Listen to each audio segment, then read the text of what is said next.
ಪ್ರತಿಭಾ ಕುಳಾಯಿ ಅವರು ನಮ್ಮ ಜೊತೆಗೆ ನೇರ ಸಂಪರ್ಕದಲ್ಲಿದ್ದಾರೆ. ಮೇಡಮ್ ನಮಸ್ಕಾರ. ನಮಸ್ಕಾರ ಸರ್. ಎಸ್, ಈಗ ಈ ಒಂದು ಟೋಲ್ ರದ್ದತಿ ಮಾಡಬೇಕಂತ ನೀವು ಅನೇಕ ಸಮಯದಿಂದ ಹೋರಾಟ ಮಾಡಿದವರು. ಮಾರ್ಚಿನ ನಿಮ್ಮ ಬಾರಿ ದೊಡ್ಡ ಬೃಹತ್ ಹೋರಾಟ ಕೂಡ ನಡೆದಿತ್ತು. ಎಸ್, ಸ್ಥಳೀಯ MLA ಅವರು, ಪಾರ್ಲಿಮೆಂಟ್ ಮೆಂಬರ್ ಅವರು ಕೊಟ್ಟಂತ ಗಡಿಗಳೆಲ್ಲ ಮುಗಿದು ಹೋಗಿದೆ. ಮೊನ್ನೆ ದಿವಸ ಸುರತ್ಕಲ್ MLA ಅವರು ಬಂದು ಹೋರಾಟಗಾರರ ಮೇಲೇನೆ ಕಮಿಷನ್ ಅಂತ ಹೇಳಿ ಆರೋಪ ಮಾಡ್ತಾರೆ. ಇವತ್ತು ನೀವು ಅದಕ್ಕೆ ಸರಿಯಾದ ಪ್ರತಿಕ್ರಿಯೆಯನ್ನು ಕೊಟ್ಟಿದ್ದೀರಿ. ಎಸ್, ನಾನು ಏನ್ ಗೊತ್ತಾ ಸರ್, ಈ ಬಿಜೆಪಿ ಶಾಸಕರು ಯಾರಿದ್ದಾರೆ, ಬಿಜೆಪಿ ಅವರು ಯಾರಿದ್ದಾರೆ, ಅವ್ರು 40% ಕಮಿಷನ್ ತಕೊಂಡು ಇದ್ದವರೆಲ್ಲ ಕಮಿಷನ್ ತಕೊಳ್ತಾರಂತ ಅನ್ಕೊಳ್ತಾರೆ. ಈಗ ನಾವು ಜನಸಾಮಾನ್ಯರು ನಾವೇ ಕಮಿಷನ್ ತಕೊಳ್ಬೇಕಾದ್ರೆ ಇವರು ಆ ಟೋಲ್ ಅಲ್ಲಿ ಇವರು ಎಷ್ಟು ಕಮಿಷನ್ ತಕೊಳ್ತಾ ಇರ್ಬೋದು? ಇದು ಒಂದು ದೊಡ್ಡ ಯಕ್ಷ ಪ್ರಶ್ನೆ. ಈಗ ನಾವೆಲ್ಲ ಕಮಿಷನ್ ತಕೊಂಡಿದ್ದೇವೆ ಅವರ ಪ್ರಕಾರ, ಹಾಗಾದ್ರೆ ಅವರಿಗೆ ಮಾಮೂಲಿ ಹೋಗ್ತಾ ಇದೆ. ಅದಕ್ಕಾಗಿ ಇವರಿಗೆ ಈ ಟೋಲ್ ಬಂದಾಗುದು ಬೇಡ. ಅಧಿಕಾರ ಸ್ಥಾನದಲ್ಲಿರುವವರಿಗೆ ಮೇಡಮ್ ನೀವು ಹೇಳುವಂತದ್ದು, ಜನಸಾಮಾನ್ಯರು ಕಮಿಷನ್ ತಕೊಂಡ್ರು, ಹೋರಾಟಗಾರರು ತಕೊಂಡ್ರು, ಇವರು ಅಧಿಕಾರ ಸ್ಥಾನದಲ್ಲಿರುವವರಿಗೆ ದೊಡ್ಡ ಕಮಿಷನ್ ಇರಬೇಕು. ಹಾಗಾಗಿ ಇದು ಏನ್ ಗೊತ್ತಾ, ಇವಾಗ ಸೆಂಟ್ರಲ್ ಅಲ್ಲಿ, ಸ್ಟೇಟ್ ಅಲ್ಲಿ ಇವರಿದ್ದಾರೆ, ಇವ್ರದೇ ಎಲ್ಲ ನಡೆಯುವುದು ಎಲ್ಲ ಕಡೆ. ಒಂದು ಸೆಂಟ್ರಲ್ ಅಲ್ಲಿ ಇವರು ಸರ್ಕಾರ ಇದ್ದಾಗ ನಳಿನ್ ಕುಮಾರ್ ಕಟೀಲ್ಗೆ ಇದು ತುಂಬಾನೇ ಒಂದು ಸಣ್ಣ ವಿಷಯ. ಇಂತ ಒಂದು ಇಲ್ಲಿಗಲ್ ಟೋಲ್ ಅನ್ನು ತೆಗಿಸೋದು it's not a big deal. ಶಾಸಕರು ಅವ್ರದೇ ಇದ್ದಾರೆ. ಇವ್ರಿಗೆ ಏನ್ ಗೊತ್ತಾ, ಈ ಶಾಸಕರಿಗೆಲ್ಲ ಫ್ರೀ ಇದೆಲ್ಲ ಟೋಲ್, ಇವ್ರಿಗೆ ಅದ್ರ ನೋವು ಗೊತ್ತಾಗಲ್ಲ. ಜನಸಾಮಾನ್ಯರು ದುಡ್ದು ಆ ಟೋಲ್ ಕಟ್ಕೊಂಡು ಹೋಗ್ತಾರಲ್ಲ, ಅವರಿಗೆ ಅದ್ರ ನೋವು ಗೊತ್ತಿದೆ. ಹಾಗಾಗಿ ಇವರ ಅವಧಿವರೆಗೆ ಇದು ಮುಗಿಯುವುದು ಬೇಡ. ಇವರಿಗೆ ಮಾಮೂಲಿ ಹೋಗ್ತಾ ಇದೆ, ಎವ್ರಿ ಮಂತ್ ಹೋಗ್ತಾ ಇದೆ ದೊಡ್ಡ ಮೊತ್ತದಲ್ಲಿ. ಇವ್ರದೇ ಗೂಂಡಗಳಲ್ಲಿ ಇಟ್ಟಿದ್ದಾರೆ ಟೋಲ್ಗಳಲ್ಲಿ. ಈಗ ಬೈ ಗುತ್ತಿಗೆ ಯಾರು ತಕೊಂಡಿದ್ದಾರೆ, ಈಗ ಯಾರಿಗೋ ಗುತ್ತಿಗೆ ಕೊಟ್ಟಿದ್ದಾರೆ, ಸಬ್ ಗುತ್ತಿಗೆ ಕೊಟ್ಟಿದಾರಲ್ಲ, ಅದು ಇವರವರಿಗೆ, ಕಾಂಗ್ರೆಸ್ನವರಿಗೆ ಅಥವಾ ಬೇರೆ ಯಾರಿಗೂ ಕೊಡ್ಲಿಲ್ಲ. ಅವರಿಗೆ ಗುಂಡಗಳನ್ನೆಲ್ಲ ಸಾಕೊಂಡಲ್ಲಿ ಇಟ್ಕೊಂಡಿದ್ದಾರೆ. ಸೊ ಹಾಗಾಗಿ ನೀವು ಹೇಳೋ ಪ್ರಕಾರ ಇವರಿಗೆ ಟೋಲ್ ಇದ್ದಷ್ಟು ಆ ಟೋಲ್ ಗೇಟ್ ಇನ್ನಷ್ಟು ಸಮಯ ಮುಂದುವರಿಲಿ ಅಂತಲೇ ಇವ್ರು ನಿರೀಕ್ಷೆ ಮಾಡ್ತಾರೆ ಅಂತ ನೀವು ಹೇಳುವಂತದ್ದು. ದೊಡ್ಡ ಇನ್ಕಮ್ ಸಿಗ್ತದಲ್ಲ.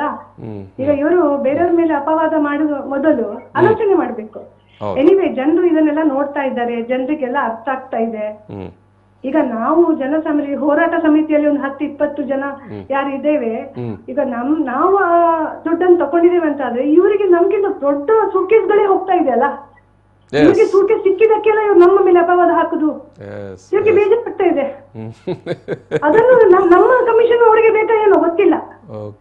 ಅದಕ್ಕಿಂತ ಭರತ್ ಶೆಟ್ಟಿ ಇದ್ದಾರಲ್ಲ, ಅಲ್ಲಿ ಟವರ್ ಹಾಕಿ ಕುತ್ಕೊಳ್ಳಿ ಟೋಲ್ ಹತ್ರ, ಅದು ಬೆಸ್ಟ್.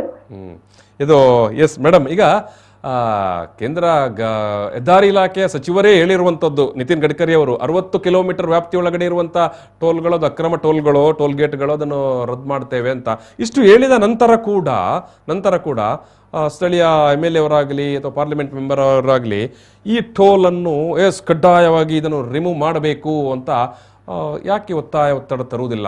ಈಗ ನಿತಿನ್ ಗಡ್ಕರಿ ಅಥವಾ ತುಂಬಾ ಕ್ಲೋಸ್ ಆಗಿ ಆತ್ಮೀಯರಾಗಿರುವವರು ನಳಿನ್ ಕುಮಾರ್ ಕಟೀಲ್.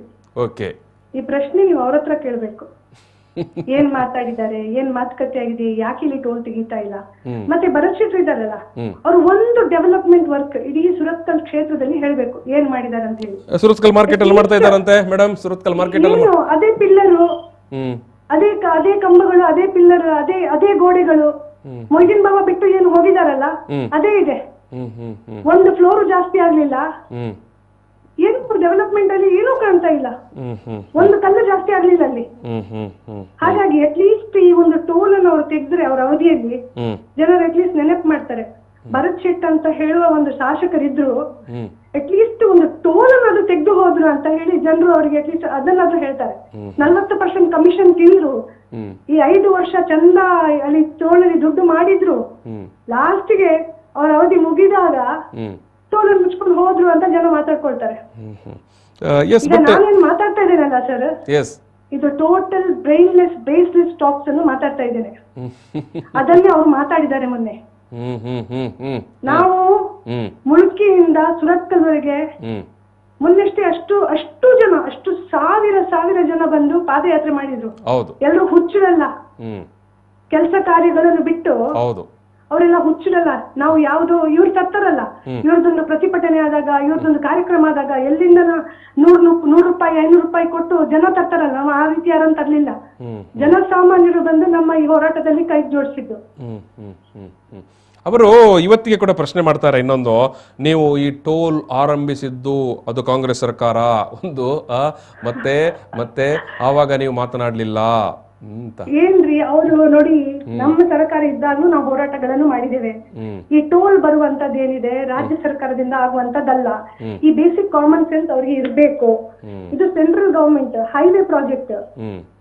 ಸಣ್ಣ ಮಕ್ಕಳಿಗೂ ಈ ವಿಷಯ ಗೊತ್ತಿದೆ. ಇವ್ರು ಇಂತಹ ಹೇಳಿಕೆಗಳನ್ನು ಕೊಡ್ತಾರಂತಾರೆ, ಎಷ್ಟು ಮೂರ್ಖರಂತ ಅವರಿಗೆ ಗೊತ್ತಾಗ್ತದೆ. ಎಸ್, ಈಗ ಈಗ ಈಗ ಹೋರಾಟ ಮುಂದೆ ಮುಂದೆ ಯಾಕಂತ ಹೇಳಿದ್ರೆ ಇವತ್ತು ಕೂಡ ಹೇಳಿದ್ರೆ ನೀವು, ನಾವು ಮುಂದೆ ತೀವ್ರವಾದಂತ ಹೋರಾಟ ಮಾಡಬೇಕಾಗುತ್ತೆ, ಮಾಡ್ತೇವೆ ಅಂತ. ಅವರು ಏನ್ ನಮ್ಮ ಮೇಲೆ ಅಪಾದನೆ ಹಾಕಿದ್ದಾರೆ, ಖಂಡಿತವಾಗಿ ಅವರು ಅದಕ್ಕೆ ಕ್ಷಮೆ ಯಾಚಿಸಬೇಕು. ಇಲ್ಲದ್ರೆ ನಮ್ಮ ಶಕ್ತಿ ಏನು, ಜನಸಾಮಾನ್ಯರು ಹೇಗೆ ಅಂತ ಹೇಳಿ ನಾವು ಅವ್ರಿಗೆ ತೋರಿಸ್ಕೊಡ್ತೇವೆ.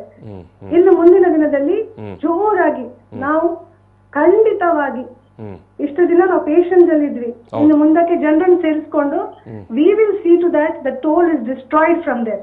Okay, yes madam, yes, thank you.